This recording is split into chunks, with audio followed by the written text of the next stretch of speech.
The two sweetest words in the English language. Opening day. We have finally made it. SEC baseball opening weekend is officially here, and we are here previewing, predicting, and breaking down everything that will take place on the diamond this weekend. Hello, everyone. Welcome to Glue Guys. I'm Chris Phillips. He is Anthony Ranaudo. We appreciate each and every single one of you tuning in. As you can imagine, we have got a lot to get into, a jam-packed show here on this Thursday, February the 12th. Before we go any further, guys, make sure, as always, you like, subscribe, hit that notification button so you get notifications when we go live, when we drop new episodes. Also, guys, check us out across all your favorite social media platforms, where we get your podcasts, and, of course, our website, SECUnfiltered.com. And, as always, make sure you check out our friends over at Underdog, because we are brought to you by our friends at Underdog. Download the Underdog app today. Use promo code SECU to score $75 in bonus entries when you play your first $5. Once again, that is the Underdog app, promo code SECU to get $75 in bonus entries today. We have finally made it. Opening weekend for college baseball, and specifically SEC baseball, is officially here. Hello, everyone. This is Glue Guys, SEC Unfiltered's bi-weekly SEC baseball show, the best SEC baseball show on the internet. I am Chris Phillips.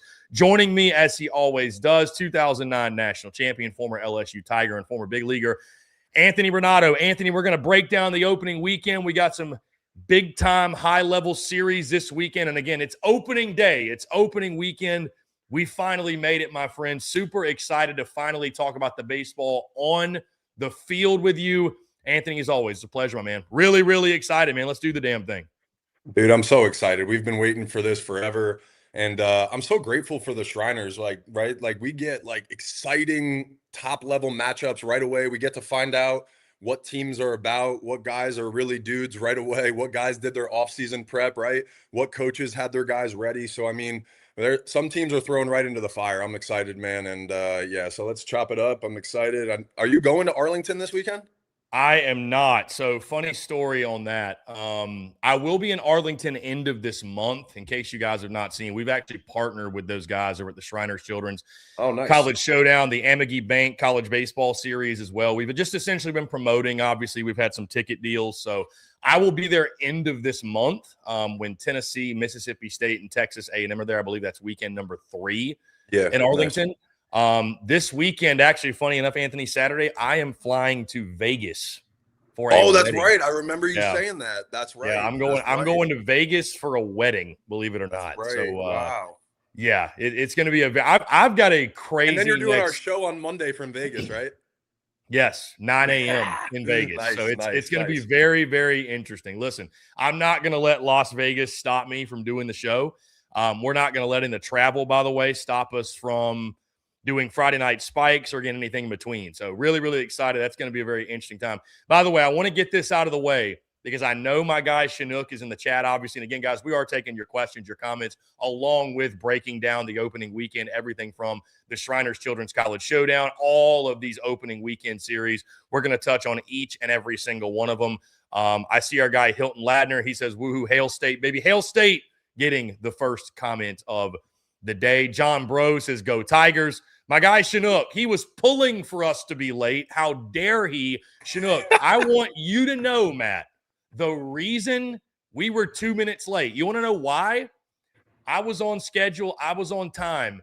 I was looking for my Chinook Seeds hat, and I could not find it for the life of me. And, I was digging. I've probably got 100 hats at this point, Anthony. I mean, they're just – no, your hat game is strong. The hat game I feel is like you and I have a good hat game. Together. My hat game is some people are sneakerheads, and I like nice shoes, but hats is my thing. I'm a hat guy. I appreciate it. So it's buried somewhere in there, and I was digging, looking, and I'm looking at the clock, and I'm oh my god, so I think that is a valid excuse to be late. Personally, I think that's a valid excuse to be late. You got the tip of the cap from Chinook, so that's nice. There you go. Okay. Wow, that is honestly, yeah. He said, what a move to include us. Well played. Yeah, and I promise you I haven't lost the hat. It's just somewhere. Yeah. It's just somewhere in there. It's somewhere in there. He gave you the white gum, and he was like, touche. Yeah. So, I mean, listen, you got to respect it. I mean, listen, I just think the clock is fast. You're 2 minutes. You say we're Hey, 2 minutes late. I think I'm 5 minutes early. You and I have been locked in all morning. So like, I know you were ready. It wasn't down to the Oh, final dude. minute thing. It was, yeah. So Oh, you and yeah. I have been texting all morning about the show. So. Oh, dude. Yeah. Listen, we've been fired up. We've been excited. Going to get into some of these other comments really quickly. John Bro said he likes your hat. The Raptors hat's fresh. I give you that. This is one of my favorites. This is T-Mac, like old school Vince Carter, baby. This is the OG through the legs. Yeah, this is it. Those listening via podcast, it's the purple dome with the black bill, retro Raptors. Fire. Absolutely fire. It's one of my favorite ones, yeah. Kyle said Chris swore he wouldn't be late. I know. Listen, you know what? It felt right. Now it's opening weekend. Now we can sit back and say it's opening weekend. John Bro says projected opening rotation, obviously for LSU, in my opinion, he says Evans Friday, Cooper Moore Saturday, William Schmidt on Sunday. We will talk about that when we get to the LSU series, because in typical Jay Johnson fashion, the mad scientist that he is, he has not released a rotation for the weekend yet. So let the speculation obviously begin. We've got, let's see, Indian Anchorman says Boomer Sooner, 2-1 weekend incoming. We're going to get there. Really, really exciting weekend upcoming in Arlington. And our guy, John Bro, how about he says, go UCSB Gauchos? How about the Gauchos? Yes. Was that one of your College World Series teams? No, I had UC Irvine and Southern Miss. Those were my two mid-majors. Yeah. Beaumont already says, I got my El Padu Chihuahuas hat on. Are you familiar with that team? Is that a minor league team? I think it's El Paso. I think that might be a typo. That's what he meant to type. That's what he meant to type. Yeah, that's pretty sick. Yeah. Okay. I love that. I mean, dude, so Bo, again, he lives in Oregon. He lives in Corvallis. Oh, wow. So okay. we got a West. So he's an A&M fan, but lives in Corvallis. So, yeah. Anyways, guys, we're going to get into it. Funny side note, Anthony, we actually had somebody, I couldn't help but see it. We had somebody comment on our last show that, and they were upset with us because they were like, get all this nonsense banter back and forth out of the way in the beginning. Let's just get to the baseball. And I'm like, we just like to have a little fun, man. We like to chop it up a little bit, I don't think there's anything wrong with that. It's part of the game. We're in the dugout, right? We're just shooting the shit a little bit.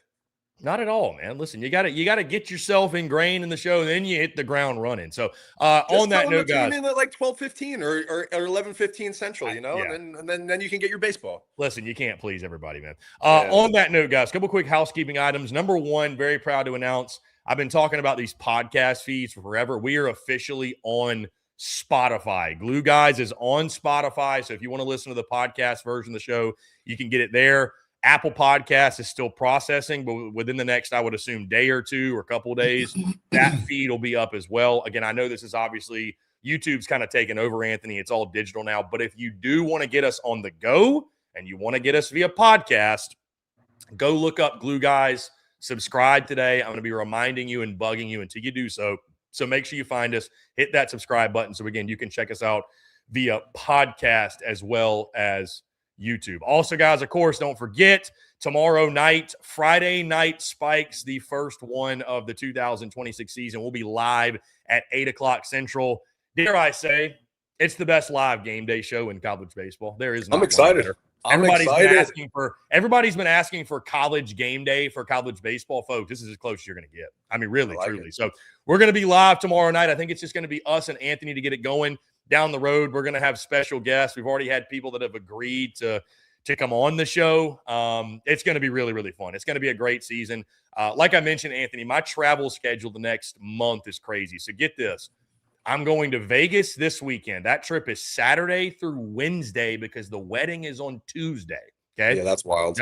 Crazy. But either way, whatever. So fly back in Wednesday, get in Wednesday afternoon. I'll do Glue Guys with you on Thursday around 6 or so, maybe 5:30, something like that, local time.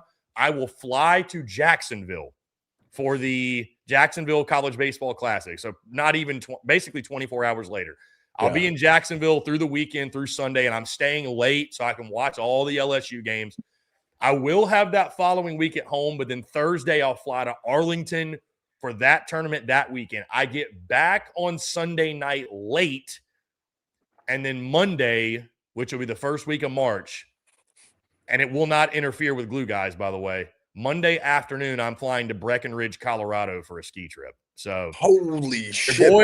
Hey, the remote studio is going to get a workout. That's for sure. The remote studio. But hey, I'd like to say again, all the flights, all the times, all the everything, none of it interferes with Glue Guys, Friday Night Spikes, essentially any of our shows. So you're just going to be catching me on the road. That's going to be a tip of the cap, dude. That's pretty impressive. If you pull that off, somebody's got to do it. So listen, I got invited to go to Breckenridge. I've never been skiing out west before, and I couldn't say no. I could not say no. So I'm looking forward to it. Two other things, and I promise we'll get going. Number one, Anthony doesn't even know about this. A new segment that we're going to have on Mondays. Anthony, we're going to do kangaroo court on Mondays. We're gonna take somebody, whatever it is, whatever happens. You know how this game goes. You know there's always silliness and craziness, especially at the college level. And maybe it's not SEC, but we're going to take somebody to kangaroo court. That is for sure. I'm in. That's sick. One other quick note that I did want to hit on, and it is a somber note. We do want to send our thoughts and prayers to the Iowa Lakes Community College baseball team. In case you guys missed that, their bus crashed Wednesday morning. One person dead, 32 injured. Three people were airlifted to trauma hospitals. So prayers up. Send your prayers to the Iowa Lakes Community College baseball team. It's just an awful story. Never anything you want to hear. So show a lot of love going out to them. Yeah, a lot of love to them. Like I said, really awful, really, really awful story. Again, 32 injured, one dead. Iowa Lakes Community College baseball team. Keep them in your prayers. All right. That being said, Anthony, let's get to the baseball. First things first.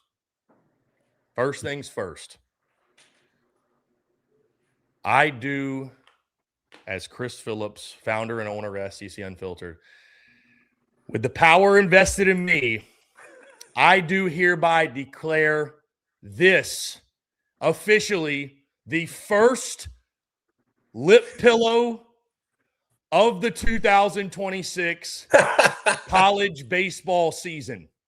What is that? Is that a Zin? And here we go. A 6 milli lip pilly. What is it? May we Talk to me. all enjoy a 6 milli lip pilly. What is that? Talk to me. Is that a Zin, brother? Like a nicotine pouch. I'm not a Zen person. Not a Zen I wish I would guy. have known. I wish I would have known. I would have put my ultra pouches in. I'm more of a well, this actually isn't Zim, by the way. No free ads. Hey, one of y'all sponsor us. Sorry, no free ads. You got the ultra thing, right? Is that no, the ultra thing is my thing. Yeah, and I do have okay. people. Yeah. Well, I mean, what am I doing? All right. Anyway, I would have been prepared. I don't have a can with me, but next time I will. And now we go. The 6 milli lip pilly is in. I do declare this season is officially underway. Before we get going, Anthony, favorite opening day memory? Do you have one? Obviously, again, there's nothing. You can play from little league T-ball all the way to you being a big leaguer. Opening day, the butterflies, the jitters, the excitement, the adrenaline, and being a fan, it never goes away. It could be any level. It could be playing baseball, not playing baseball. Yeah. Favorite opening day memories. I'll run through them because there's just a bunch that just came to mind. And when you said it could be playing, not playing, I think I remember Little League opening day was one of my favorite days as a kid because the weather was warm in Jersey. Finally, it felt like, and we turned the page. And then when I think about opening day, I think about college a lot because my freshman year was closing out the old Alex box. My sophomore year was opening up the new Alex box. And then my junior year, I got to make the opening day start. So all three of those are pretty legendary. And then, I was fortunate enough to make a AAA opening day start. So that was really fun. And that went really well for me. And then honestly, one of the best core memories for me was when I was done and retired playing baseball. And I got to go watch opening day at a bar at 12 o'clock in the afternoon in Baton Rouge and drink a bunch of beers with people. And I was like, this is fucking awesome. And I just never forget that. So I don't know why, but that's a great core memory. And now I look forward to having beers in the afternoon and watching opening day baseball. So that was for MLB, obviously, but college was so fun for me too. Obviously all the opening days, it's just always a little warmer for MLB opening day. So that's usually a little better. Our guy Chinook says 2010 getting a ring. Did you get your ring on opening day? Nah, we did our ring ceremony in the fall, actually. Was it a football game? Yeah, it was at a football game. So that first game back, though, being a national champion, not bad. Oh, no, that was pretty electric. That's what I mean. Yeah. It was and I got to have the opening day start. Dude, it was goosebumps shit. It was, you couldn't draw it up any better. And as a kid, when you go And when you come from New Jersey, like you draw that up in the playbook, right? You're like, oh, I'm going to go down. I'm going to win a national championship. I'm going to be a first rounder, opening day starter, Friday guy, right? And it was just like I was checking the box. I got very lucky and I was very fortunate. So, yeah, my opening days were really, really cool at LSU. Did you feel like you performed well on opening day? Was there a trend of like you did really well or like you struggled or kind of somewhere in between? Yeah, so I remember my junior year, I went 5 innings and I think I had like 8 punchies. It was against like I don't want to, downplay it, but like Centenary or something like that, Mm. but still, 8 punchies in 5 innings, something like that. But I remember my elbow was killing me my junior year. And I wound up sitting out the next 6 to 8 weeks. So it was kind of interesting. Like it was like bittersweet. I knew I was probably going to be on the shelf for a little while, but then in AAA, it was kind of fun. I got to start AAA opening day in Oklahoma City when I was in AAA with the Rangers in 2015, I think. And dude, it was one of the best outings I ever had, like in pro ball. I was 95 to 98, and I struck out 10 in 6 innings. Like it was like, oh, that was really fun to throw a baseball, like one of those nights. So I had some success on opening nights in my 2 starts. Yeah. I think honestly, man, some of my favorite opening day memories have come over the last couple of years doing my business and just being able to sit back and just watch baseball all day. I'll typically on opening day, I'll cook like hot dogs, and I obviously it's funny. I'm not just saying this because my boy Chinook's in here, but my seed intake from like January to June goes up probably like 800%.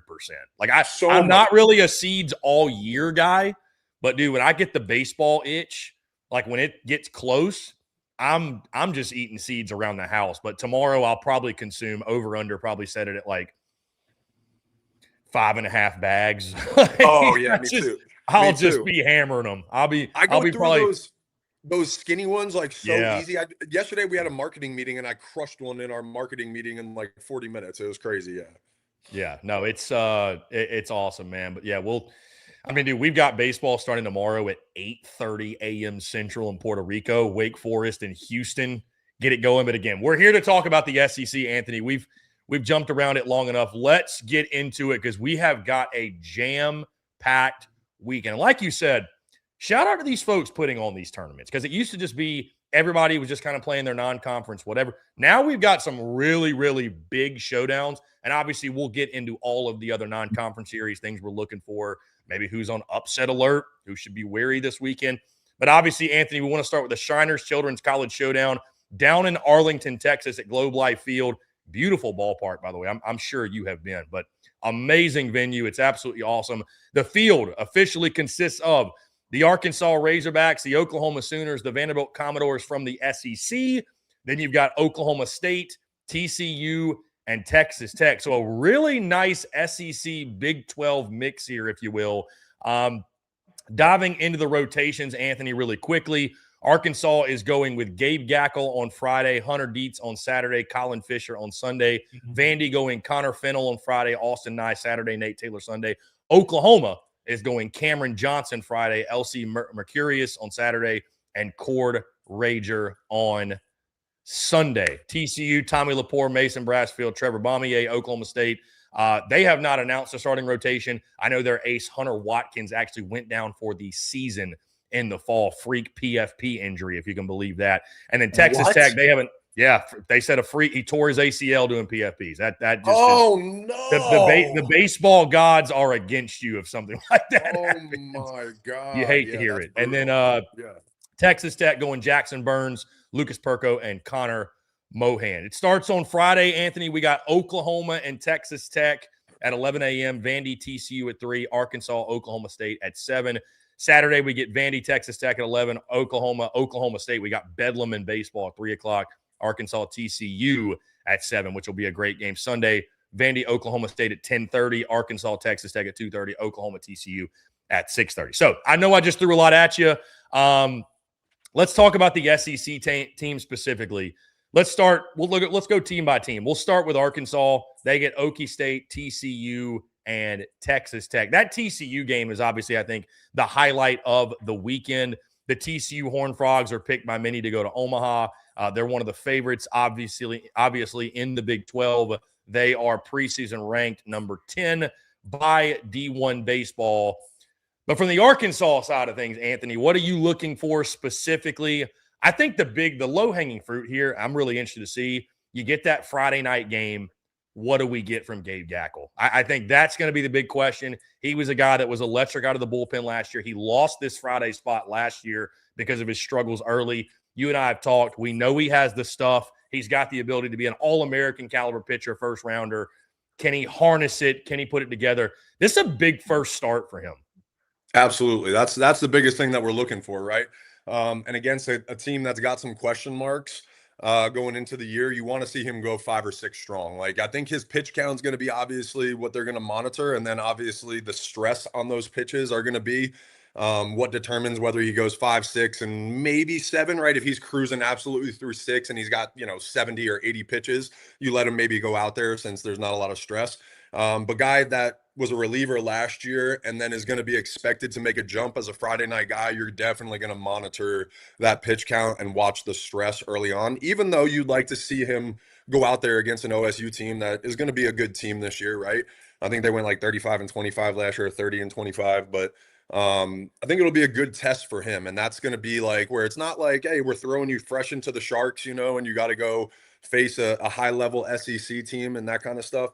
But I think we'll get a lot of answers of what kind of pitcher we're going to see from him, because what I want to see is him pound the strike zone, him be aggressive, him be within and be competitive in counts rather than relying on stuff later on in chases, right? And things like that. So that's going to be the big test for me. And I think that's going to set the tone. And just for all of my Arkansas people that like to chirp all week, I have Arkansas going 3-0, people. So get off my back. Wow, 3-0 weekend. I do want to point this out too, Anthony, that for all of these teams, whether you're in the Shriners Children's College Showdown or you're LSU playing Milwaukee, I know we all love to overreact.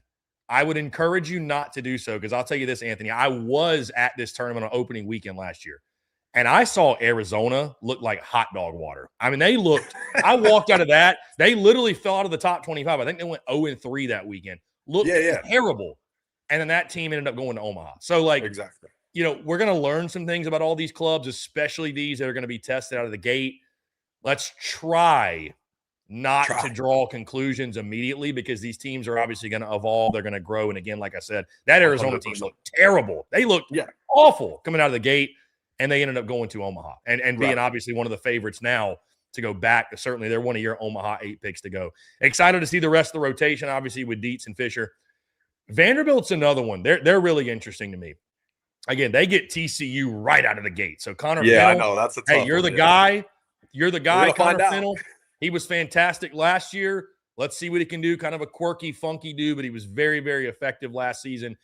Let's see how he comes out of the gate against one of the best teams in college baseball. It's the sticks for Vanderbilt, though, Anthony, that I think is the biggest question. I talked to a guy, Alex Kurbagov of the Door Report, previewing and breaking down Vanderbilt, and he seems really encouraged about the lineup. He even dropped this nugget that he thinks they could hit the 100 home run mark, which is wild, because they hit 66 last year. They only hit 66 last year. And Globe Life's not exactly it's a pitcher's ballpark. It's a pretty big yard. If you poke one out of there, you really got it.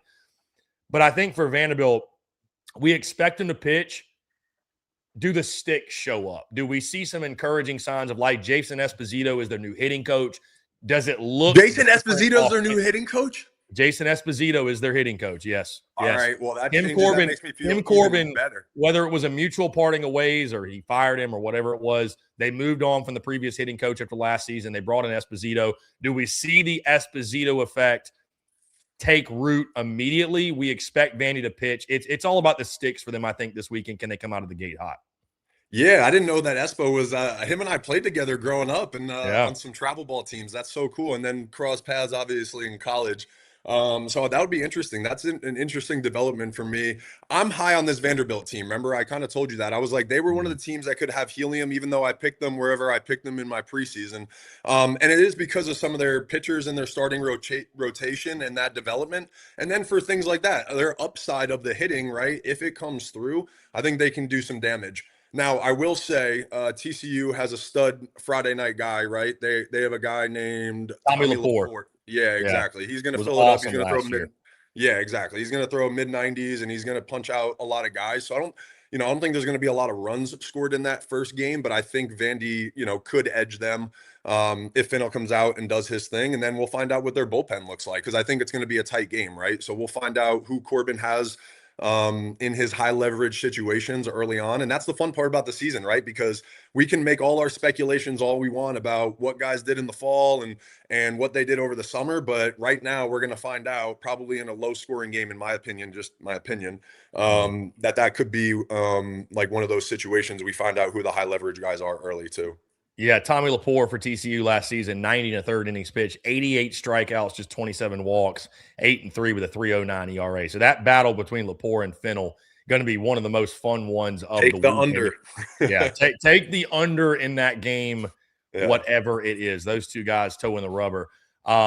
You mentioned too, and I know I'm jumping to Jay Johnson and LSU, not to get ahead of myself, but I actually was listening to him last night, and he said something, because you make a great point, Anthony, about the bullpen. He actually made the point talking about he thinks the bullpen and the back end is almost more important than your starting. Like, if you're going to win a College World Series, you're going to go to Omaha, you got to be strong in the back end. So I think the depth for these teams, especially the SEC teams, that's going to be really interesting to see which guys have taken which roles, which roles are maybe unsettled, right? We're going to find out a lot about, because you're going to have to use arms this weekend, no matter who you are. So, yep. And I think that's why I'm so high on Texas, like, because of their depth and their raw arms, right? Because you're going to need guys to develop. And at the end of the year, like, those roles are so important to your run, Yeah. So I think, obviously, again, Vanderbilt with the sticks, that's the big question. And then with Oklahoma, and by the way, Vandy, again, they get TCU Friday, Texas Tech Saturday, get it going, and then Oklahoma State on Sunday. So if they win that first game against TCU, I feel like they're the favorite Saturday and Sunday. Yeah, and we'll see. They could definitely go 3-0. I have they them 3-0. Yeah, I'm like at a pick 'em for the TCU Vandy game, and I'm leaning just taking an under and just being like, I don't know who's going to win at the end, right? And that's kind of the question mark, is like, how's it going to finish, in my opinion? Because I bet you it's going to be 2-1 through 6 or 7 or something like that, Yeah, definitely a low scoring game, I'd expect in that first one. And then there's Oklahoma, Anthony, which Oklahoma. Skip Johnson, I think one of the most underrated coaches in college baseball, certainly in the SEC. A lot of question marks on this Oklahoma team. But again, talking to them, they're really excited about some of the newcomers, some of the freshmen. Obviously, anytime you have a pitching staff where you lose a guy like Kyson Witherspoon, there's going to be questions at the front of your rotation. Cameron Johnson's going to get the baseball. And I tell you, I watched him last year. He's got shit. I mean, he's got shit. He's got nasty. He's always been one of my favorite projects, man. He was at LSU, if you remember, obviously freshman year, #1 prospect in the country. So raw that he barely pitched at LSU, and they tried to force him into games, right, just to keep him probably and all that. He's been raw. He's always had that shit. So I was reading some things about that Skip was saying about him, dude, and I haven't seen him pitch in the fall at all. But or the spring, but I am going to be locked in on that game, because some of the reports that I'm reading about that is like, people are talking about him, if everything clicks this year, being the top 10 pick that they were projecting originally, right? So obviously a lot of things have to click for him, but he is filling some big shoes, right?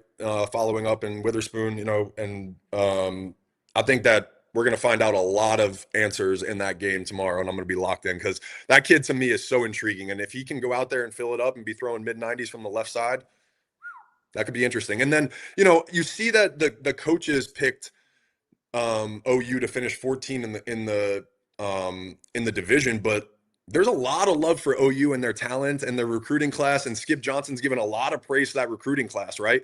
Him to say that it's one of his best that he's ever had in 35 years is a heavy statement, right? And then there's some transfers, so I don't know. You never know. I have them going 2-1 on the weekend. We'll see. I like that. I like that. That'd be a big start for them too. I was going to say, I know it's preseason chatter and everybody's pretty high on their club, but some of the things, like you said, Skip Johnson has said, he seems very, very confident. That's what it is. Yeah. Certainly not indicative of a club that's going to finish 14th in the SEC. Right. They're going to have an opportunity to get things going. First game of the weekend against Texas Tech. Bedlam, obviously, Saturday is going to be really fun. Oklahoma and Oklahoma State do not like each other, so little fun rivalry matchup on opening weekend, and they close it out the last game of the weekend against TCU. So that's going to be the one I think they might lose, but I think I could see them going 2-1. I was going to say, you'd like to go into that one 2-0, because TCU is going to be a tough battle for them. You mentioned you got Oklahoma going 2-1. Yeah, I got them. You got them Yeah, two I and got one. them edging out.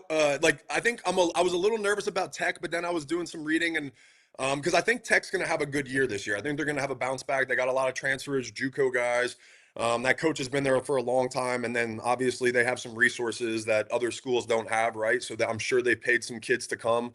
So I think if they win that first one, then they go 2-1. Yeah, I mean, or at least win two. So Yeah, I think the bigger question for Oklahoma, what does LC Mercurius give you? What does Cord Rager give you on Sunday as well? What's the depth of that staff look like? And for them, a lot of new pieces in the lineup too. It's just a lot of these teams, we're going to be saying this, but just getting a look at a lot of these new guys, but especially for Oklahoma. You got them going 2-1. I've got OU admittedly going 1-2. I feel like not all of these SEC teams are going to go 2-1 or 3-0. So I've got them going 1-2. I've got I'm gonna be. Arkansas. I got Arkansas going 2-1. Vandy going 2-1. So I don't have anybody with a 3-0 weekend. It's so difficult to sweep through the opening weekend. Yeah. And I'm sure somebody, I think if anybody's going to go 3-0, I think it's probably going to be Arkansas. I think undoubtedly they are the strongest team of this group. Arkansas obviously needs to win their Gabe Gackle start. And again, it comes against, an Oklahoma State team that he should be able to have success against. That Saturday night game for them is going to be tough. But again, I do like Hunter Dietz in that spot going up against the Horned Frogs. But I got Arkansas 2-1. I got Vandy 2-1, which I think would be big for them after some of the doubt, some of the lack of hype, if you will, going into the season. I do think they have a winning weekend, but I do have Oklahoma going 1-2. So I'm a little heavy on the SEC this weekend. So I like it. Listen, I want the SEC, everybody to go 3-0. I want them all to go 3-0, obviously. And I'm just, I don't know. I'm just not as I want to see. And again, so if I were like a betting man, I would take Texas Tech plus 1.5 when the lines come out tomorrow. Cause like I'm not sold on 100% OU. I could see it, right? And Skip's given a lot of praise and there's a lot of unknowns. They have a closer that's a true freshman. He's actually pitching for the Leprechauns for our team this summer. So like, wow. But he's very high on him. So again, those are the question marks. Those guys got to perform. But I like Texas Tech plus 1.5 just in case, because I could see them maybe coming back at the end of a game or something like that, right? But I have Vandy going 3-0. I could see them beating TCU on that pick'em game on Friday. And then I think they'll handle Texas Tech, and then OSU on Sunday. I think they can do it. And I told you I really like their Sunday starter, or I'm intrigued to see how their Sunday starter goes. He's I think his name's Taylor maybe. For the transfer from Georgia, the Sunday starter. Nate Taylor, yeah. So I'm really intrigued by him, and so I think if he can give them a good start, I could see them going 3-0, right? So I told you I have Arkansas going 3-0. So as much as I kind of gave them shit and everything, I think that they win their 3 games. But again, that's me being a little heavy on the SEC and giving them a little bit more credit than maybe some of like the Texas Tech and the OSU teams, Yeah, Nate Taylor at Georgia a season ago, Anthony. I think he only threw 8 innings, but had like 17 strikeouts. So, and then he went to the Cape and he had like 45% like strike. It was like crazy strikeout percentage. It was something like, he had 2 strikeouts an inning or something up there. It was something crazy. Yeah, it's going to be interesting to see how he fares and how the SEC fares as a whole. So again, I got Arkansas 2-1. You got them 3-0. I got Vandy 2-1. You going 3-0 or 2-1? Let's go 3-0. I like the Vandy boys. I'm high on Vandy boys this year, so that's me. I like it. And then Oklahoma, you got them going 2-1. I've got them going 1-2. So I'm doubting the Sooners going into opening weekend. Did you ever have an opening weekend like this, or was it just the typical kind of non-conference at home? Okay, I do. Pulmonary didn't like a lot of competition early on. Would you have liked, I'd imagine as a player, this is a great opportunity coming out in opening weekend. You're playing at a major league ballpark.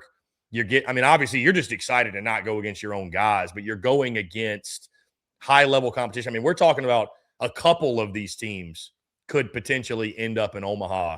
So I think it's a great test out of the gate, man. I think it's a great opportunity. I think it is too. And I think about guys like Cam Johnson, right? A guy that's unproven and has had the ups and downs. And think about the confidence boost that if he goes out 6 innings, strikes out 10, and they get that win, and that kind of like propels him for the year, right? To get that confidence against that team. If it's against, whoever, right? in preseason, everybody in the media could be like, okay, well, we want to see him in SEC, and the kid could still be unsure, right? But if you go out there on Friday, when the whole world's watching the first SEC, kid go out there and he dominates in 6 innings, like that's a really cool way to start your year. So I like it from that perspective. You get a lot of answers quick. Like I said, like Vanderbilt's going to find out pretty quick who their high leverage guys are. We talked about that kid that's going to play for the Leprechauns, Briscoe Smith. That could be the closer for Oklahoma, right? Like if he gets a save early on against a good team, right? That sets him up for college, like as a freshman, like that asserts you really well and kind of like gives you that pat on the back to be like, I belong here, Yeah, and I think too, Anthony, this weekend's huge because for most of these teams, you're going to have this big test, and then you're going to have 3 weeks of, quote unquote, lighter competition. Certainly there's some quality teams mixed in there, but this is really going to be your big test before you get to SEC play. I will say Vandy, they've got as complete a schedule as anybody in 2 weeks. They're in the Las Vegas Classic, Live Like Lou Las Vegas Classic down there in Vegas. And they've got another tournament upcoming in a couple weeks. Credit to the Doors for scheduling that way. But it's going to be a great weekend. Guys, we'd love to hear your thoughts. Arkansas, Vandy, Oklahoma, how do you think the SEC is going to fare? It's going to be baseball all weekend long, high level in Arlington. And by the way, if you're going, use our promo code BASEBALL when you get your tickets. I think you're going to get 20% off of your purchase. So we appreciate those guys. We've partnered up with them, obviously, to promote the event. All right, Anthony, we're going to get into the rest of the opening weekend slate because we've got a lot of other action. Before we do go, though, guys, really quickly, and by the way, I'm working on them on college baseball. I am, with our friends at Underdog. I have contacted them this morning, said, hey, we need underdog props. We need it for college baseball. We need it. I'd love to take like a Jackson Willits over under 1.5 hits or total bases or whatever it is, or total strikeouts for a Gabe Gackle, whatever it might be. But again, our friends at Underdog, we appreciate them. Fast breaks, buzzer beaters, block parties are back. Underdog is the best place to get in on all the action. Playing an Underdog super easy. Just pick whether your favorite players are going to go higher or lower on stats like points, rebounds, steals, and more. If you get your picks right, you can earn it to 5,000 times your cash. Just download the app today. Use promo code SECU to score $75 in bonus entries when you play your first $5. That's promo code SECU. Underdog, make picks, win money. Must be 18 and up, 19 up in Alabama, Nebraska, 19 up in Colorado for some games, 21 and up in Arizona, Massachusetts, and Virginia, and present in the state where Underdog Fantasy operates. Terms apply. If you're concerned with your play, call 1-800-GAMBLER or visit ncpgambling.org. In Arizona, call 1-800-NEXT-STEP or text NEXT STEP to 53342. And if you're in New York, call the 24/7 Hope line at 1-877-8-HOPE-NY or text HOPE-NY. All right, Anthony, with that being said, we've got a lot of other series that are going down this weekend. I'm going to run through these really, really quickly, and then we will give our thoughts, Anthony. So, all right, we got Georgia Wright State in a 3-game set, LSU Milwaukie, South Carolina Northern Kentucky. We've got Kentucky, who is at UNCG, and shame on UNCG for not broadcasting. There's no ESPN Plus for these games in the year of our Lord 2026, which is crazy. Tennessee Nicholls, they get to open up the brand new Lindsey Nelson Stadium. Alabama's got Washington State in Tuscaloosa for a 3-game set. Mississippi State, the Brian O'Connor era, gets going with Hofstra. Ole Miss and Nevada, Florida UAB. Auburn gets Youngstown State. Texas has UC Davis. Mizzou has Mount St. Mary's down in Fort Myers, Florida. It's not a tournament. They're just playing down in Florida, which is interesting. And A&M and Tennessee Tech. So, Anthony, when you look at the opening weekend slate, let's start with the LSU Tigers, the reigning national champions. I think the big thing with LSU, and again, guys, like a lot of these, we will talk upset alert and who might be on upset alert because, listen, not everybody is going to go 3-0. Shocker, believe it or not. I think for the most part, I would be surprised if anyone, Anthony, lost a series, but not everybody's going to go 3-0. Somebody's going to lose a game, obviously. When it comes to LSU, though, Anthony, again, this is the team you played for, the team I would argue you're most familiar with. I think for LSU, and Jay Johnson, the mad scientist that he is, has not released a weekend rotation yet. I would be willing to bet it is Case and Evans on Friday. Is it William Schmidt on Saturday? Is it Cooper Williams? Do we get Schmidt on Sunday? Is it somebody else? Obviously, there's a lot of new pieces in the lineup. I mean, I've heard people say essentially LSU's got a 2 deep when it comes to position players. They could roll out their second string starting 9, and a lot of those guys would start on a lot of other SEC clubs. For LSU, excited to see Evans in the Friday roll against Milwaukee. Yep. And really just, Anthony, excited to see all of these new pieces. A guy like Zach York, what does he do this weekend? He's going to be a fan favorite, obviously. I think he already is, but immediately going to be a fan favorite in Baton Rouge. Anytime you won a national championship the previous year, as you know, you're itching to get back on the field. The pathway to back-to-back national championships begins this weekend. But just excited to see all of these new pieces that LSU is going to roll out there. Yeah, man, I'm excited. I really am. I think Kason Evans is going to be one of my favorite things that I'm going to be locked in on, right? Being able to take that jump with the expectations that are kind of on his shoulders is what I'm going to be watching for. I think the kid's just a great kid. And I think he's the right leader. You watched his temperament last year. The way he carried himself on the mound as a true freshman was unbelievable. Pitched in some of the biggest games with some of the biggest nuts, honestly, that I've seen in a freshman in years. So I'm excited to watch that guy be the dog on Friday night, because I believe so much that the Friday night game is so important to a national championship team, or a team that's going to go make a deep run, right? Because there's an energy, there's a culture there, there's a tone setting, right, that you're looking for with that Friday night guy.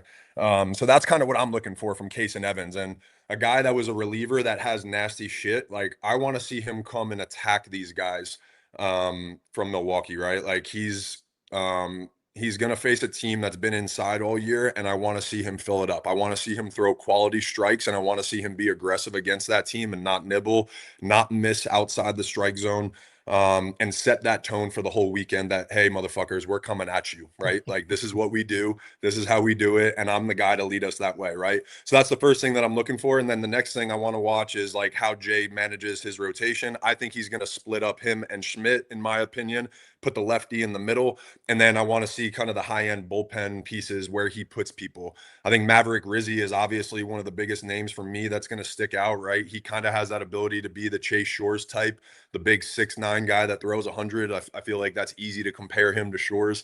And there's a lot of hype about him coming in as like a Northeast kid and coming down to LSU. So I'm excited to see how he develops and where he fits in the rotation or the high leverage mix, you know, and then what younger kids that came that are high level guys, how they develop. And then even guys like Jaden Newt, right, who's a former top prospect, but now a senior or like a veteran leader that's been around the program for a while. So they got a lot of developments that I'm looking for, but I'm a diehard LSU Tiger fan, right? So, like, I know a lot more than a lot of people probably, or care a lot more too.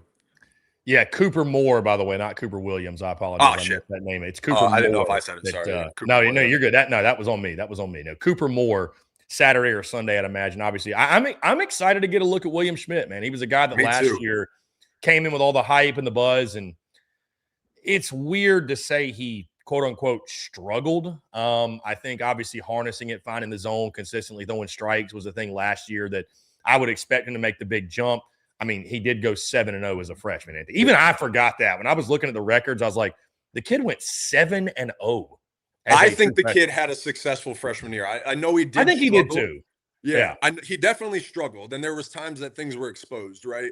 But I lived in Baton Rouge, and I heard the hype about this kid, and I was like, man, they're putting so much shit on this poor kid's shoulders, right? Like, and I thought he performed incredible for the hype that was around him and the things, like, when you go to high school in Baton Rouge and you're a kid that gets offered $5 million, like, and you say, nah, I want to go put on the purple and gold, everybody's really expecting you to be Steven Strasburg, you know, and do these things. So I think he handled it really well. And I think that, like you said, this year is the real test. Like, he's got to be a dude, I think. And from what I've heard, there's been a lot of positive feedback so far in Baton Rouge.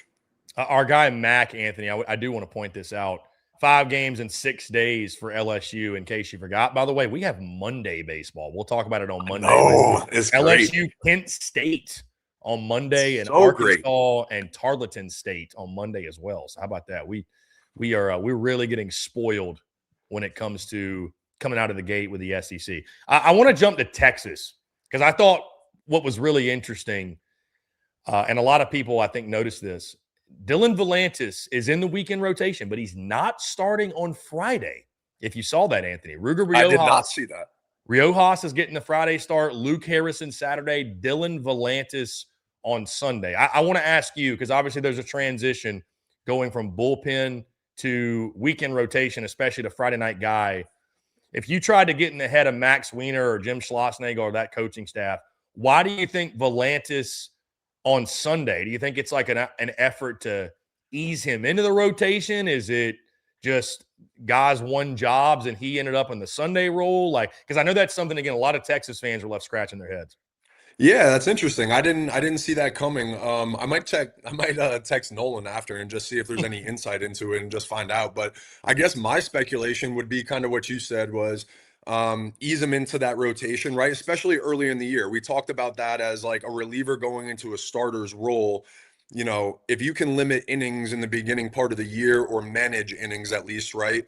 Maybe that has something to do with it. Then, you know, I think of maybe another option is like if he's their best pitcher, but he's also like a quasi reliever and we want to use him in strategic situations, we save him for Sunday. Maybe we use him on Friday in certain roles that, you know, as the season goes on.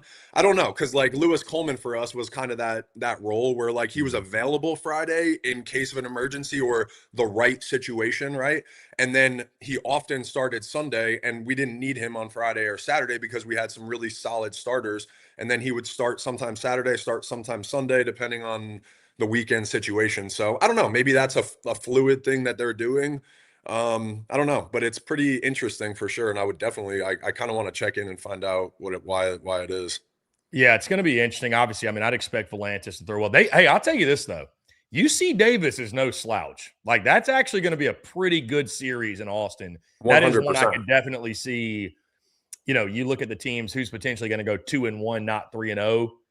You know, I still have confidence in Texas, but again, UC Davis is about as strong a non-conference opponent as you're going to get on a weekend series coming to your place this time of year. By the way, going backwards, Anthony, LSU has announced the weekend rotation. It is Case and Evans Friday, Cooper Moore Saturday, William Schmidt Sunday. So okay, Monday, I thought I heard that. Okay, Monday is TBD. So we were correct in that. But yeah, for Texas, I mean, again, I'm excited to see Carson Tenney as well, the Notre Dame transfer.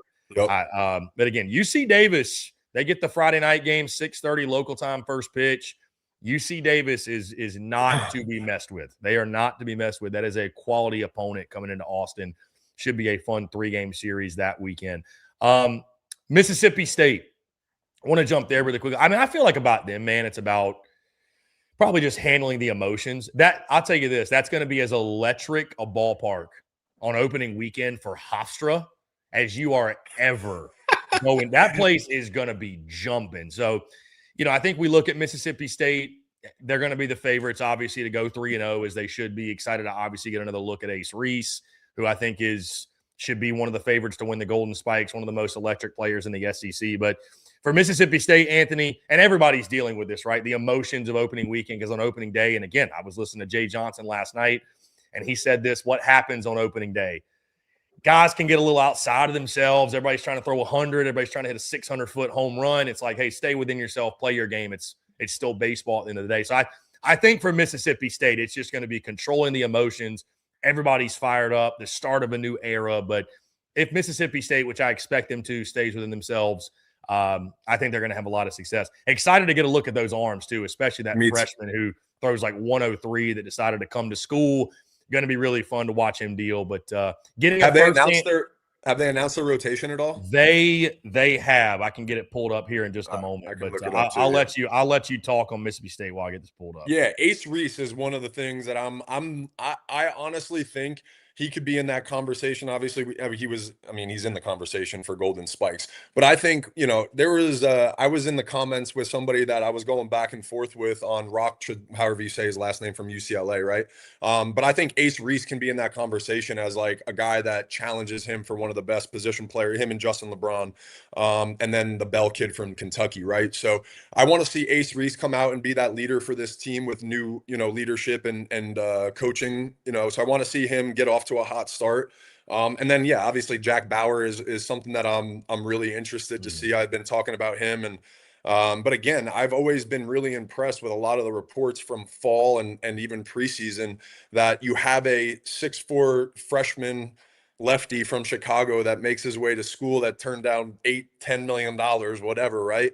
And he's not the person that you're building around and being the reason that he's like that they're so hyped, right? That they have two other guys in their starting rotation that are starting Friday and Saturday. So I don't even know who those guys are. Like, I'm not really well equipped on them, but I'm very curious of who they are, because if they're better than that lefty, like, who the fuck are you? Like, I want to go watch and lock in. So this team intrigues me just from top to bottom. Obviously, I put them in Omaha because of the leadership of Brian O'Connor. So I'm really excited to see the energy at the dude for sure, and how the fans come out. So their weekend rotation, they're going Ryan McPherson on Friday, Charlie Foster Saturday, and Thomas Valencius on Sunday. So yeah, we don't need a lefty that throws 100. Sounds like 3 dubs to me. Sounds That's like crazy. 3 dubs That's to what me. like, I'm locked on this team. I'm like, you don't need a lefty that throws 100 in your rotation. Sign me up. Yeah. So, hey, imagine being a Hofstra ball player walking into that environment. It is going to be jumping at the dude. Can't wait to get there. Anthony, Florida is really intriguing on opening weekend because their head coach won't be in the dugout. Kevin O'Sullivan is serving his 3-game suspension. They have announced their starting rotation as well. They are going with Liam Peterson Friday, Aiden King Saturday, and then the Hawaii transfer who, for some reason, his name escapes me. I'm going to get this pulled up really quickly. Okay, so it is Liam Cooper Walls on Sunday. So it's Liam Peterson, Aiden King, Cooper Walls. By the way, Liam Peterson, I don't know if you saw this, Anthony. He is now sporting a mustache. Whoa. So, okay. Yeah, maybe mustache Liam Peterson is maybe it's the strike stash for Liam Peterson. He's going to hopefully for him, live up to so. the. I hope so. He should. I hope he's a first rounder this year. Like, I mean, he's got the shit, right? I mean, they're playing. They have UAB opening weekend. They got UAB, which I'll tell you this. Talking to them, UAB really scrappy club. They've got a lot of respect for their head coach, a guy who's been in the game for a while. So, yeah, like I've said before, Anthony, I think people are going to make a little bit too much of it, admittedly, that Kevin O'Sullivan is going to be watching from his couch, essentially. But it is a storyline. It is a storyline. How does this team play without Kevin O'Sullivan being in the dugout? How do they manage the pitching staff? I find it so hard to believe that Kevin O'Sullivan isn't going to be texting somebody in the dugout about make this move, pull this guy, do this, whatever. A lot of new pieces in the lineup for them. We do know, by the way, I'll give you guys this nugget in case you did not know I was told. Brendan Lawson, who played first base all last season, is starting at shortstop for them. So Brendan Lawson is going to be their starting shortstop. Sam Miller, who came in from Columbia, is going to play third. They feel really good about their club, feel really good about their team. They were very disrespected by Anthony picking them to finish 11th. Trust me, I heard all about it yesterday. Renato's got a really tough conversation awaiting him at some point. But I feel good. In all seriousness, my end of the conversation. Yeah, excited to watch Liam and Aiden King, that 1-2 punch. We've been talking about it all preseason. I think UAB will give them a decent test out of the gate. I really do. Me too. That's why I'm excited to see both that 1-2 punch. I think they have a good test, but I think they go 3-0 on the weekend. I really do. Yeah. And I think that's a weekend. But again, that's a test. If they don't go 3-0, I'm going to be like, uh-oh, why didn't they go 3-0? Like, that's what I'm going to say. I really am. I'm just going to be like, I think they should win all 3. And we'll see. But I'm excited to chop it up with Sully at some point and talk to him. And honestly, I think that's one of the best stories this year. I really do. Or the most intriguing stories this year for me. Yeah, I can tell you that someone specifically you may know, a certain Hudson Randall, felt very disrespected by your pick of the Gators. I don't think he likes me very much anyway. So even if I had them at like 3, I'm sure he probably would have like disliked it too. If you know SEC I had a baseball, lot of success against Florida. I get it why they don't like me, Chris. I get it. You said that ring was shining in 09. That the Gators didn't get one while you were. Hey, I had a good 2010 against them too. I know they hit some. They beat me up pretty good at their place, but then I got them in the SEC tournament too, and we won all 3 SEC tournaments when I was in school. So I got some things to talk to Sully about if we want to have a convo. Yeah, David Speak says Liam Peterson going Paul Skeens. I will not go that far, but certainly he's got the shit. I've been told he's been 96 to 100 in the preseason. Apparently UAB's Friday guys like 92 to 95, which that's what's so fascinating about all these non-conference series is like, obviously we're not as familiar with a Hofstra or a Washington State, UAB, Nevada, Nicholls, just go down the list. But it just seems like everybody in baseball now, Anthony, they got at least one dude they can trot out there that is like, oh, this kid's throwing fucking 96. Like, Well, okay, we might be in for a battle. Well, one of my like low-key upset alerts is like Georgia on Friday. Like the books have them at like -600, and I gotta check that this kid is Wright starting. State's got a good program. Wright State's got a good baseball program. I gotta check if he's gonna pitch. Like maybe that's what they know is he's not gonna pitch. But the kid named like Cam Allen, he's the kid that went 6 no-hit innings against Vandy last year. Yeah. So if he goes Friday, I'm like, dude, I mean, like same thing that we talk about. You never know, like, right? You don't want like the team could come out tight, and I don't know. So like Georgia, I think they got to be careful too, like in their position. But yeah, no, it'll be interesting. I think some of these teams like really do have some good arms and good defense. You know, always beats good hitting. So like on any given night, if you run into one of those guys that's a first rounder, even in the Horizon League, right? You got to watch your ass. Yeah, and I do not believe, I'm taking a look, I don't think Georgia has announced their starting rotation at this point for the weekend. Sure, it's going to come out obviously at some point today, or maybe it won't. Maybe Wes Johnson is playing mind games. I'm sure that -600 it's all about the bats. They're playing at Foley Field this week, and I'd have to check the weather, but I think that's another big storyline. I think weather, we should be good for the most part. I know South Carolina is playing a doubleheader on opening day, which sucks in my opinion. I don't know. Maybe you think more baseball, it's great. A doubleheader out of the gate is like, man. And by the way, don't forget, all doubleheaders are now 9 innings. We're no longer doing 7-inning doubleheaders, which I like. Baseball's not meant to be a too, but that's game. Crazy. It's kind of tough on a college program. Like that's tough. Yeah. Yeah, doubleheader out of the gate against Northern Kentucky. But yeah, excited to see the Georgia lineup and just kind of some of these new guys, the Stanford transfer, obviously how they piece it together, you know, within the pitching staff. I mean, listen, Georgia couldn't pitch against anybody last year. So you'd like to see the pitching staff get off to a strong start. But like you mentioned, Wright State, that's a quality club. We saw what they did last year in the Vandy Regional. Always a really, really strong program. Texas A&M, I want to spend a moment talking about, Anthony. They get Tennessee Tech this weekend. I don't think it should be much of a problem. They're going with Shane Sadeo on Friday, Weston Moss on Saturday, Aiden Sims on Sunday. Weston Moss was thought to be the Friday guy, but Sadeo back from injury. He gets the opening week and opening day, I should say, start. You know, Gavin Grahovic's back from injury. Super excited to watch him. Caden Sorrell, the rest of that gang. I think if you're Texas A&M, Anthony, you just got to be excited that, like, hey, we finally fresh start get to put 2025 behind us. Like, it's a brand new slate. It's a brand new season. I'd like to think they won't have much struggle this weekend. You know it, Anthony, you know at any point, like if it's the 4th inning and A&M's down 3-1, the moans and groans are going to start within the family. Oh, my God, here we go again. But yeah. I'm excited for that team. I am admittedly excited for Michael Early. You get to put 2025 behind you and embark on a new chapter that is 2026. Yeah. Early's got to have like the other guys playing in his clubhouse all year, and they got to be the Febreze brothers. Fresh start, like all year. That's the thing, right? Like that's what they got to be looking forward to and flushing last year. But that's, I mean, and I don't know if that's right in the chat. I'm reading this right now. It says it's been 614 days since he last threw. Is that the Sadeo guy? Yeah, because he didn't pitch all last season. Yeah, that's tough. Okay, so that'll be an interesting development. But yeah, I think just getting out there and pressing like restart and showing like, hey, we got a new squad, new team. We had some momentum, you know, a little bit towards the end last year. So like, let's just like fresh start it. Here we go. New team, new program, new year. So I hope, again, like in all of our comments with me having Texas A&M so low, I had a lot of A&M fans coming at me and I said, look, guys, I want A&M to be good. I'm not sitting here saying that I don't like A&M. I think it's better for SEC baseball when A&M is good. So trust me, I'm going to be the biggest A&M fan this year. And I think Early can do that and turn them around, and they have the offense, and I know they just lost another arm, but they have enough raw talent there to win 40 games this year.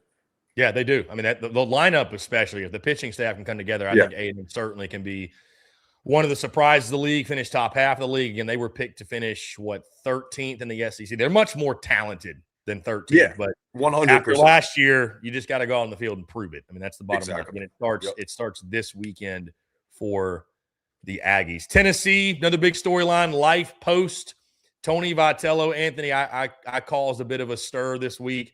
I saw in that. My That was comments wild. about Josh. And listen, I don't think anything I said was even remotely a hot take, in my opinion. It's going to be different without Tony V.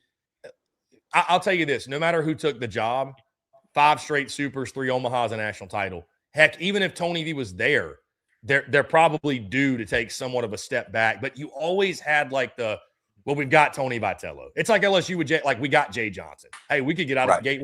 We got Jay. Like, we're fine. We know we're going to be good. You don't have that security blanket of we've got this guy. We know what we've got. He's one of the best coaches in college baseball. We're going to be straight. And I'm not saying Tennessee's going to struggle with Nicholls this weekend, although Nicholls, solid program from them. Tennessee is going to go Tegan Coons on Friday, who's taking on a much bigger role after a successful year last year. Landon Mack on Saturday, and Evan Blanco, the Virginia transfer, on Sunday. My prediction for this weekend, I would expect Tennessee in a brand new and improved Lindsey Nelson Stadium, which it looks beautiful, by the way. The baseball is going to be flying. That's my prediction. I think a guy like Henry Ford, super pumped to watch him. I'd expect at least one, if not a couple home runs from him this weekend. We know Tennessee's going to hit. That Nicholls pitching staff better buckle the fuck up, because that baseball is going to be riding out of Lindsey Nelson. God forbid it's a little warm there. I think it's going to be decently warm this weekend in Tennessee. So would expect the offense to get off to a hot start. But, it's just getting a look at Tennessee post Tony Vitello is an intriguing storyline.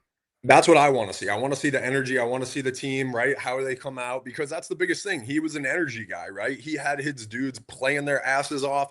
There was a certain culture with Tennessee baseball when Tony was there, right? So, no, I don't think you had any hot takes. I think, anytime you lose a guy like that was obviously good enough to go manage a Major League Baseball team, you're going to take inevitably some sort of step back. And that's why I think, we've always said there's some question marks. The talent's there, even the coaching staff, like there's great coaches there and everything, right? But it's just a matter of like, it's different, and different sometimes takes time, and change is hard sometimes, and that's going to happen. So but I am going to be locked in, and Henry Ford, I think, is one of the guys that I'm so excited to watch this year. And so, yeah, I think, if he can hit a couple bombs, that stadium is going to be packed and rocking. Like, they're so excited. So it'll be fun. Yeah, it's going to be jam-packed to get a new look at Lindsey Nelson Stadium, if you will. I equate it to this, Anthony. It'd be like if Nate Yeskie or Josh Jordan took over the LSU head coaching job, and you're like, hey, both those coaches are great coaches, but not Jay Johnson. So it's different. It's just different. So what does it look like? I think they'll have a really successful opening weekend. I don't put them on any sort of upset alert going into the weekend. You mentioned this, Kentucky at UNC Greensboro is they have never been afraid of taking these weird road trips. I remember, I think it was the start of the 2024 season. They actually played at USC Upstate. I was living in Greenville, South Carolina at the time, and actually was able to go over and watch them. So Nick Mingione has never been scared of getting outside of the comfort zone. This is the only SEC team that is going on the road to a true road site. I know, obviously, the 3 teams we talked about in the Shriners Children's College Showdown, that'll be in Arlington, neutral site, and then Missouri and Mount St. Mary's in Fort Myers, Florida. Again, I guess Carrick Jackson, I think he's obviously got pulled down there. They're going to play down in beautiful Florida, but excited to watch Ben Cleaver and the pitching staff for Kentucky. That's one. Yep. Going to be interesting again. Unfortunately, we will not be able to watch it, which sucks. That's so crazy. That's wild. So UNCG just doesn't have a streaming service? I'm like, I feel like they're big enough that they would have I don't know. Hey, we're able to stream games that are happening in Puerto Rico, but we can't stream a game that's happening at you. Come on, make it make sense. And UNCG is a good baseball program. I knew guys that played for them. That's a good program. No, good program. They got some studs that roll through UNCG. So, outside of that, Anthony, best of the rest, Alabama hosting Washington State, which is not a mid-major program, if you will, although they're in the Pac-2. There's no Pac-12 anymore. Getting a look at Justin LeBron. And I'll tell you this. I can't wait. Yeah. I have been very critical. I was very critical on our last show of their starting rotation pitching staff. So I'm anxious to see them too, because of your thoughts there. So and again, I'm kind of high on the Bama team, so I want to see what they're gonna do. They're going to go Tyler Fay Friday, Zane Adams Saturday, and Miles Upchurch, the freshman, who they're really high on Sunday. And again, that says a lot. You got a freshman in your weekend rotation to get the season going. Yeah. I'm really curious to see what Fay and Adams look like. Tyler Fay was okay. I mean, I don't look at him as like a true, like he's a Friday night stud, if you will. And then Zane Adams was so inconsistent as well, finding the strike zone. The stuff for Zane Adams, unless he's taking a major jump, which obviously can happen, the stuff's not good enough for him to dance around the zone. He needs to get ahead of count. So, again, it's non-conference play, but I'd like to see those guys come out, dominate early, fill up the zone. I don't think, I don't know. We don't know much about Washington State, obviously, but I don't think this is a team, certainly not a traditional college baseball power that you're going to worry a ton about in regards to, hey, I mean, attack them with the fastball early, let it eat, and see what happens. And then obviously getting a look at Justin LeBron. I mean, Alabama's worth watching, if not for anything other than Justin LeBron. Yeah, absolutely. That's why I want to see, there's a lot more spotlight on him this year. And I want to see how he handles that early on. I want to see some of his at-bats. I want to see if he's going to be taking pitches that they're going to give him. They're going to be obviously pitching him carefully, these non-conference teams, right? And trying to pitch around him. So is he going to take things and let it come to him? Or is he going to be aggressive and try to swing out of his shoes and prove things, right? So I think that'll be a big test for them and how they start off. But their pitching staff is obviously going to be that difference between being, finishing 8 or 9 in the SEC or kind of higher up that I was kind of thinking they might have an opportunity to do this year. Anthony, we're hitting on them all, so let's make sure we touch on everybody. Ole Miss and Nevada. I'm just pumped to see Hunter Elliott do it again, the 17th year senior. No, I'm kidding. It feels like he's been in college forever, but he's almost, Hunter Elliott's like one of the forgotten studs he's a stud from the left side, was dominant last year. I think it'll be more of the same. And I think quietly they've got a lineup that can rake. So I think there's going to be a lot of beer showers against Nevada. Would expect them to come out hot. Yeah, no, me too. And I'm a little undereducated on Ole Miss, so I'll be tuned in to them this weekend a little so I can be a little bit more well-versed on them going forward. So, but this weekend against Nevada, I don't know too much about Nevada, but I mean, it's got to be a decent program. So it'll be a good test for them. That's a team that'll probably be outside out there, and they've been playing baseball probably competitively a little bit more than some of the northern schools that some of the other SEC powerhouses are facing. So we'll get to see a real test for Ole Miss this weekend, at least. And I'm anxious to see what they put out there. There's a lot of question marks for me, but they're one of those teams that at the end of the year, you could be looking up in their 17, 18 win category, and you're like, how the hell did they get here? But that's the SEC for you, so I'm excited to see them play for sure. I don't believe Ole Miss has dropped a weekend rotation yet. I mean, it's going to be Hunter Elliott on Friday. We know that for a fact. Curious to see what the rest of the rotation. By the way, on the last show, I did make an error. I read this somewhere, and that's why you don't believe anything you see on the internet. Riley Maddox is indeed not back for Ole Miss this year. I said Riley Maddox, he was their Saturday guy a season ago. So it's going to be 2 new faces I believe, on Saturday and Sunday for them. I think the Sticks will carry them through the weekend no matter what, though. Auburn, Youngstown State. Anthony, again, I want to give some attention to these programs. Again, it feels like an Ole Miss and Auburn, even an Auburn who's preseason ranked as high as they're, like Auburn's getting kind of lost in the shuffle a little bit of this conversation. You talk about a team that is going to swing it at Plains and Park and wherever they play. I would expect the bats, guys like Chris Rimbert. I mean, it's going to be electric all weekend. Who's that Friday guy for them? Do they have an ace? I think that's the big question for them. 100, and that's what I want to see. I want to see who their rotation guys are. Who are their guys that are able to go 6 innings, 7 innings and stuff, because that's going to be the tell down the stretch for them. So again, a lot of question marks for me. Not that we're going to find a ton out with Youngstown State, but at least we'll find guys in the rotation and be able to see their stuff in games, not just fall and preseason scrimmages. So, but yeah, I think the offense is going to carry them most of this year, especially at that stadium for sure. Finally, Anthony, listen, we pride ourselves, guys, on hitting on every team in the SEC, no matter how good you are or bad you are. So on that note, Missouri and South Carolina. Mizzou's got a 3-game set down in Florida against Mount St. Mary's. Paul Maneri and the Gamecocks take on Northern Kentucky. Anything in particular you're looking for from those 2 programs? I mean, again, they could both go 3-0, and it doesn't mean Mizzou's going to Right. make the postseason for the first time since 2012, or South Carolina's going to return to former glory. But if you're a team like that, and we mentioned Oklahoma, we mentioned Ole Miss, who's picked near the bottom, it's so important to get off to a good start. I mean, again, you played non-conference, you take it seriously. These teams have dudes. Anthony, this is where you pad the stats. This is where you build confidence.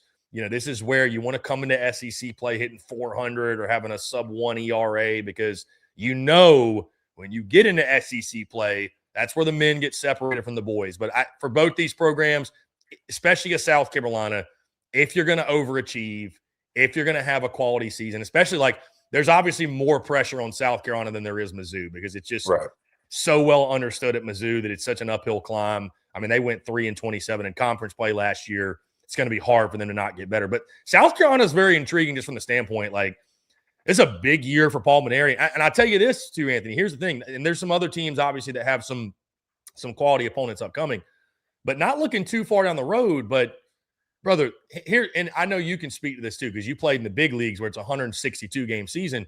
College is a 56-game season. It's not as long as we think it is. It goes by like that.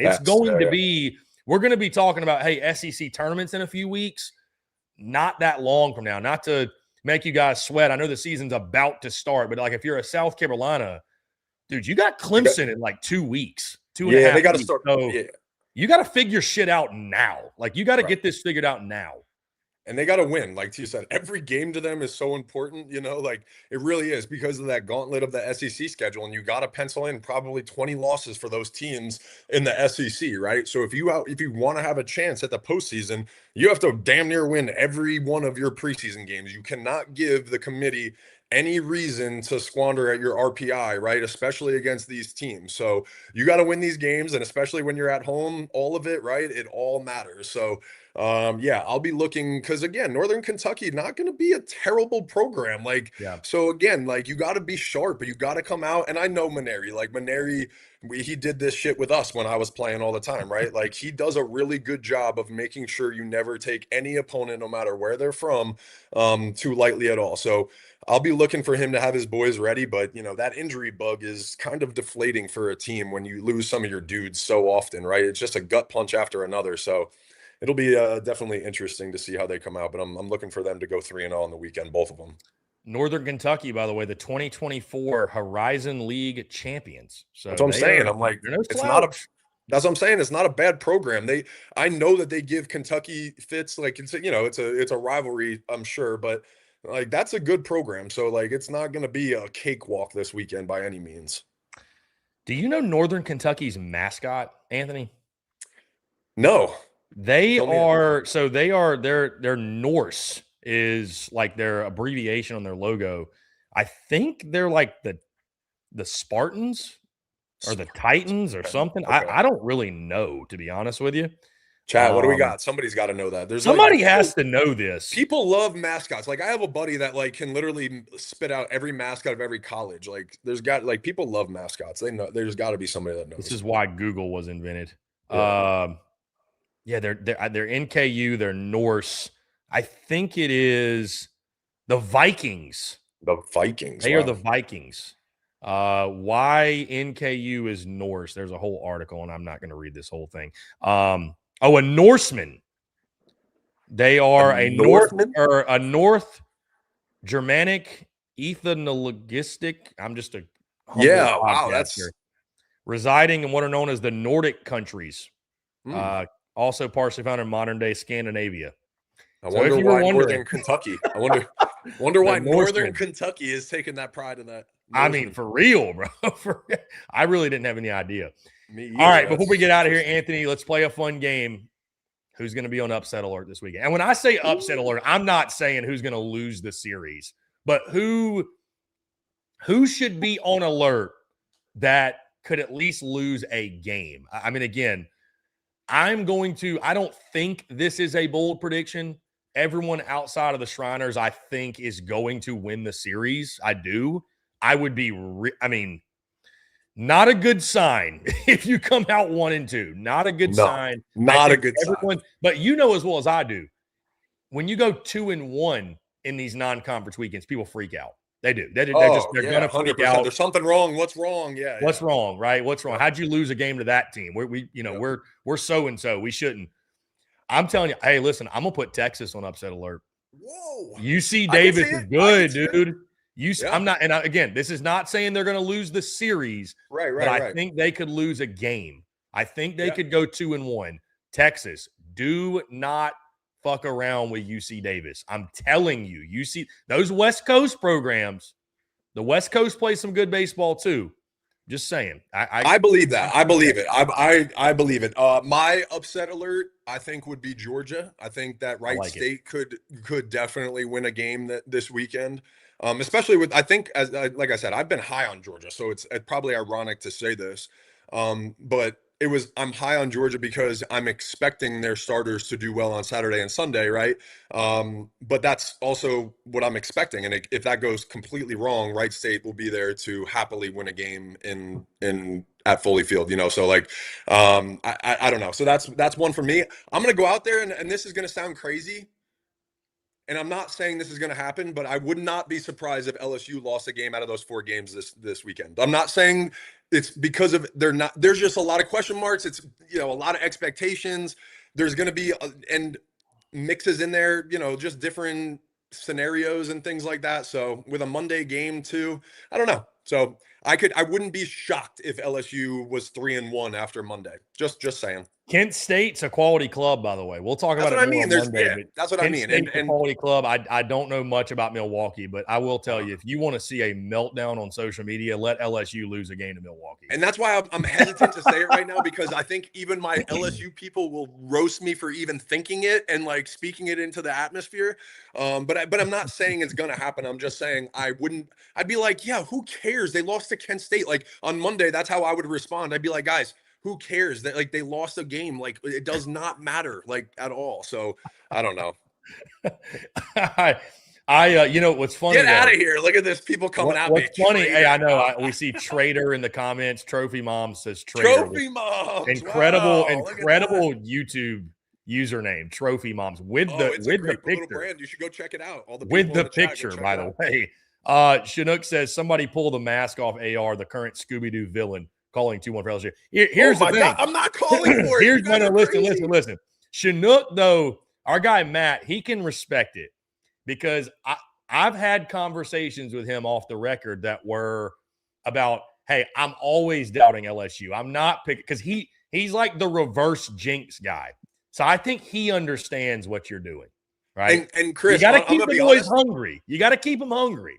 And It's not even that. I'm going to be watching the games being like, I want LSU to win. So my heart wants LSU to be 4-0. You asked me a question. I'm sitting here on a show just telling you how hard it is to win baseball games and how hard it is to be defending champs and have that. I'm just telling you. That's all it is. So I was just answering it for the chat. I just want to let you guys know I want LSU to – if there was an opportunity to bet on LSU this weekend, I'd be doing it. If Underdog let me, I'd be doing it because that's where my heart is. And I'm a bad sports bettor. I bet with my heart and not my brain.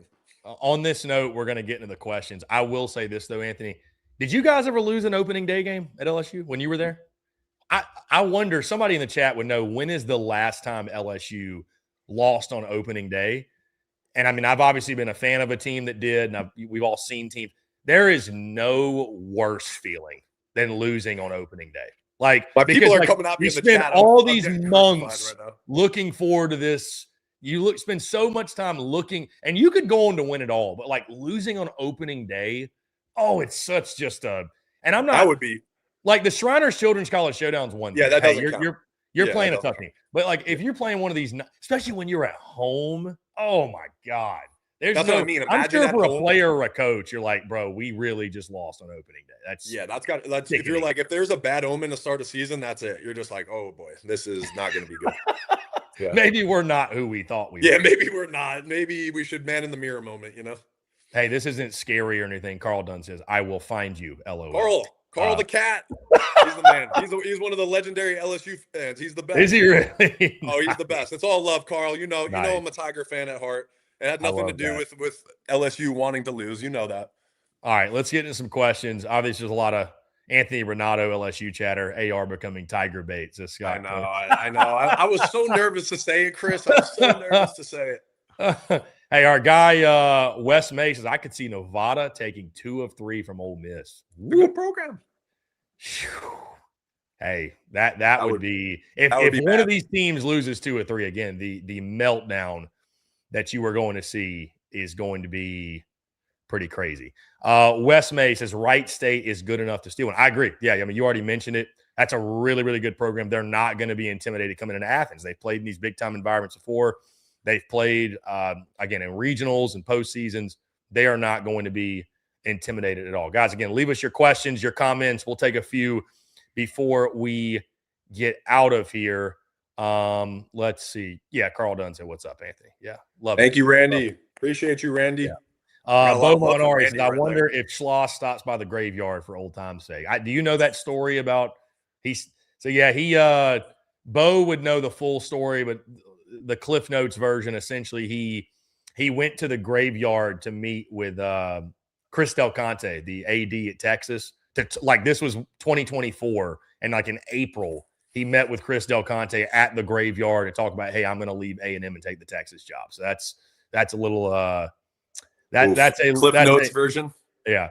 Hey, our guy DW says, is there a college game day? I want to make a sign. Listen, if you make a sign and you send me a picture, we'll throw it up on Friday Night Spikes. I can assure you we will do that. I assure you that we will do that, no doubt. Carl Dunn says the last opening day loss he thinks was against Kansas for LSU. Oh, here we go. 2001. Wow. Kansas State. Nice. It has been since 2001. That's really. I really don't like where this conversation's going. I feel like this is not what I meant at all, guys. We don't need to look this up. We don't need to speak this into existence. Casey Evans is shoving. LSU is going to win 13-0. It's going to be great. Okay. Oh God. Hey, we're gonna look up, and it's the third inning, and it's like 6-2 Milwaukee, and we're gonna be like, that was Ranaudo's doing. I'll be out of the chat. I'll be gone, Chris. I'll be gone. I'll be gone. You won't. Well, listen, LSU is losing in the 6th inning. I'm out.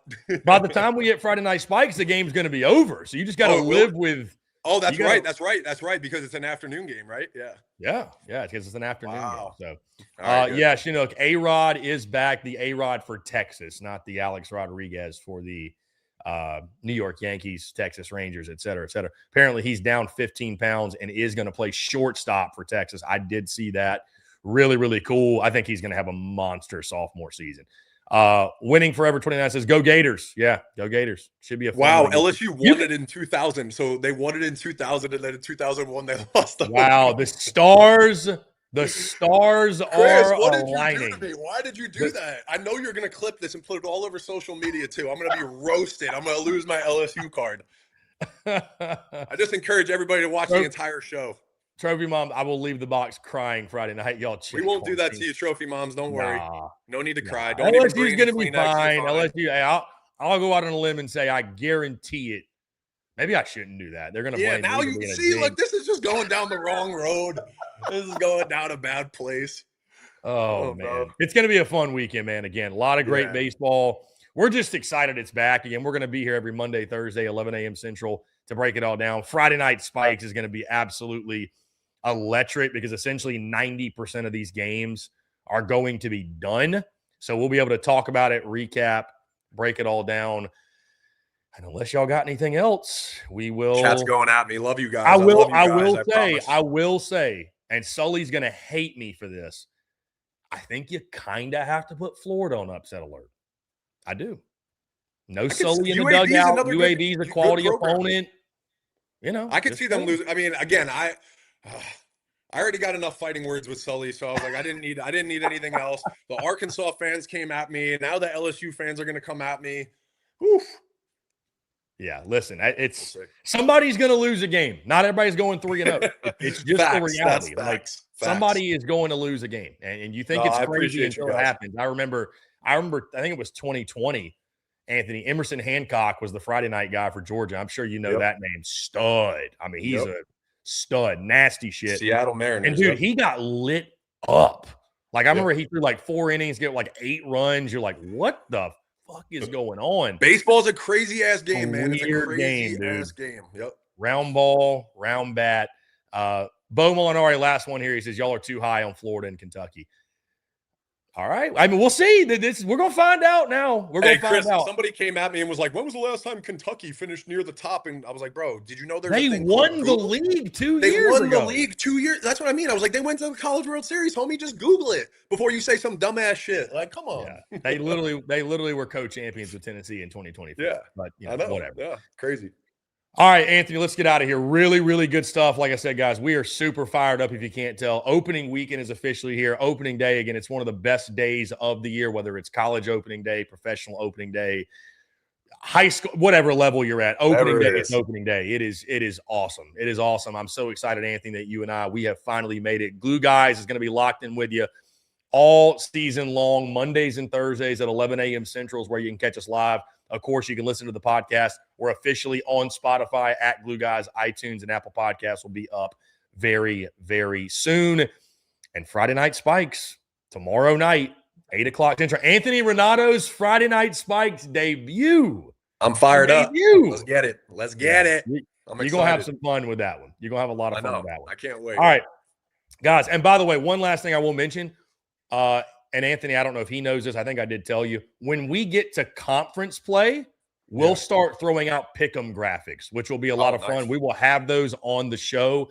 Obviously, for non-conference, not really necessary because we'd be pretty much chalk down the board. And, I mean, if you weren't chalk, you're going to get – there's no point in doing it. So, once we get into conference play, we'll have the pick'em graphics, all of our picks for all the weekend series. Going to be a lot of fun. And we're even – going to keep records. So Anthony and I are going to go head-to-head.